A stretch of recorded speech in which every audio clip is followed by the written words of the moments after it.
Assalamualaikum warahmatullahi wabarakatuh. Alhamdulillahirabbil alamin. Assalatu wassalamu ala asyrafil anbiya'i wal mursalin nabiyina Muhammadin wa ala alihi wa sahbihi ajmain. Amma ba'du. Pemirsa yang saya hormati, perkenankan kesempatan ini saya menyampaikan tentang hikmah istighfar atau khasiat istighfar. Tentang istighfar itu sendiri, insya Allah sudah cukup familiar dengan masyarakat. Dan untuk umat Islam, insya Allah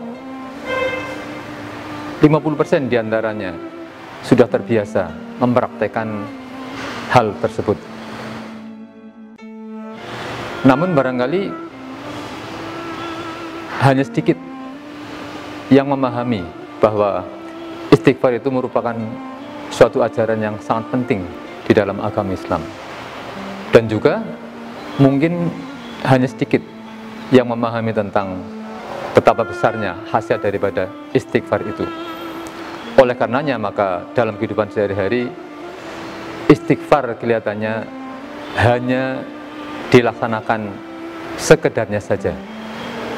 Jadi tidak dijadikan zikir yang merupakan andalan bagi sebagian besar kaum muslimin. Untuk itu maka melalui acara ini insya Allah akan saya sampaikan tentang khasiat atau hikmah istighfar itu yang ternyata luar biasa. Agar supaya materinya ringan dan gampang dicerna, maka untuk menjelaskan materi ini saya akan menggunakan kisah. Dalam hal ini di dalam khasanah Islam itu ada seorang ulama yang namanya Syekh Hasan Basri. Beliau adalah seorang ulama tasawuf atau ulama sufi yang hidup di Basrah, Irak.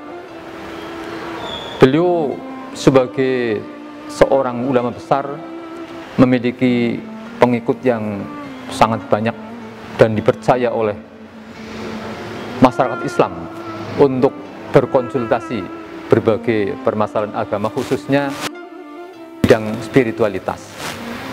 Maka pada suatu hari ada beberapa orang yang mengunjungi beliau untuk meminta solusi atas permasalahan-permasalahan yang mereka hadapi. Orang yang pertama maju kepada beliau untuk menyampaikan permasalahannya, bahwa sudah beberapa lama dia ini menganggur, jobless, tidak punya pekerjaan, sementara sudah mencari pekerjaan kesana kemari, melamar pekerjaan, tidak kunjung mendapatkan solusi. Demikian juga berbagai upaya, doa dan seterusnya juga tidak mendatangkan hasil. Maka dia ingin minta solusi kepada Syekh Hasan Basri. Akhirnya oleh Syekh Hasan Basri, orang tersebut disarankan agar supaya memperbanyak istighfar. Setelah itu kemudian maju tamu yang kedua, menyampaikan permasalahannya bahwa orang yang kedua ini sudah lama menikah, namun tidak kunjung dikaruniai anak oleh Allah Subhanahu wa Ta'ala. Berbagai upaya baik medis maupun non medis sudah dilakukan, namun nyatanya juga belum membawa hasil. Oleh karenanya dia merasa perlu datang ke ulama besar Syekh Hasan Basri agar supaya mendapatkan solusi dari permasalahannya. Oleh Syekh Hasan Basri, orang tersebut pun disarankan agar memperbanyak istighfar. Kemudian datanglah tamu yang ketiga, maju menghadap beliau. Ternyata dia adalah utusan dari kaumnya. Negerinya itu sedang panjang, sehingga paceklik melanda negeri tersebut. Karena dengan kemarau panjang itu akhirnya tanam-tanaman pada mati, tidak bisa tumbuh, dan demikian juga hewan-hewan yang bergantung kepada tanaman tadi juga akhirnya banyak yang mati. Akhirnya kaumnya menyuruh dia agar supaya menghadap kepada Syekh Hasan Basri untuk meminta solusi. Nah, oleh Syekh Hasan Basri orang tersebut kemudian diberi saran agar supaya dia dan kaumnya memperbanyak istighfar. Pemirsa yang berbahagia, dengan berikan oleh ternyata solusinya sama, yaitu istighfar, maka akhirnya orang-orang yang berada di rumah Syekh Hasan Basri pada saat itu merasa heran, bertanya-tanya, kok permasalahan yang berbeda solusinya sama, yaitu semuanya diatasi dengan. Akhirnya mereka bertanya kepada Syekh Hasan Basri, kenapa beliau melakukan hal seperti itu. Akhirnya Syekh Hasan Basri kemudian membacakan ayat Al-Quran, yaitu surat Nuh 10 sampai ayat 12, di mana ayat tersebut itu isinya menceritakan bahwa pada waktu itu Nabi Nuh alaihissalam itu didatangi oleh kaumnya.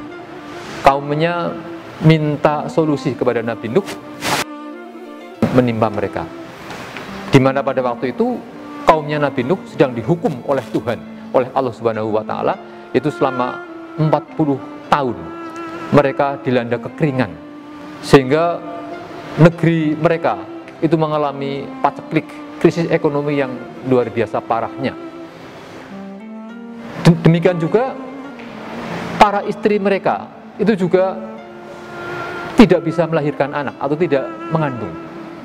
Nah, karena sudah begitu lama mereka menderita seperti itu, akhirnya mereka kemudian berbondong-bondong mendatangi Nabi Nuh untuk meminta solusi.